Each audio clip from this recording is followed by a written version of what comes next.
அஸ்ஸலாமு அலைக்கும். Back to ரொட்டீனுக்கு வந்தாச்சு. 10 நாள் லீவு போனதே தெரியல. ஜாலியாக என்ஜாய் பண்ணியாச்சு. வீட்டுக்கு வந்தால் வேலை பெண்டை கழட்டிருச்சு. அவ்வளோ தூசி, அவ்வளோ குப்பையாக இருந்துச்சு. போகிறப்ப எல்லாமே க்ளீன் பண்ணி வச்சுட்டு தான் போவோம். திருப்பியும் வந்து பார்த்தா அதே மாதிரி ரிப்பீட்டாக க்ளீன் பண்ணணும். கிச்சனை ஃபுல்லாக நல்லாவே டீப் க்ளீன் பண்ணிட்டேன். அடுப்புலையெல்லாம் அவ்வளோ குப்பையாக இருந்துச்சு, தூசியாக இருந்துச்சு. ஃப்ரிட்ஜுக்குள்ளேயுமே எல்லாத்தையும் எடுத்து தனியாக வெளியில் போட்டு எல்லாத்தையுமே நல்லா க்ளீன் பண்ணி எடுத்தாச்சு. க்ளீன் பண்ணி முடிச்சதுக்கப்புறம் தான் பார்க்குறதுக்கு ரொம்பவே திருப்தியாக இருந்துச்சு.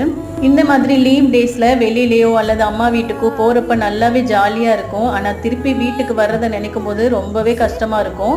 இந்த மாதிரி எல்லாத்தையும் க்ளீன் பண்ணணும் இல்லையா, அதுக்காகவே வீட்டுக்கு வர்றதுக்கே ஒரு பயமாகவும் இருக்கும். அந்த ஃபீல் உங்களுக்கும் இருந்துச்சுன்னா கமெண்ட்டில் சொல்லுங்கள். ஃபைனலாக கிச்சன் எல்லாம் க்ளீன் பண்ணிட்டு பார்க்கும்போது ரொம்பவே சூப்பராக இருந்துச்சு. சிம்பிளாக நமக்கு கை கொடுக்குற ஒரு ரெசிபி என்னென்னா மேகி தான். என்னதான் சாப்பிடக்கூடாது அப்படின்னு இருந்தாலும் அவசர வேலைகளில் கை கொடுக்கறது இதுதான். ஈஸியாக செஞ்சு சீக்கிரமாக சாப்பிட்டாச்சு. இன்னைக்கு டே நல்லாவே போச்சு. பாய், நாளைக்கு பார்க்கலாம்.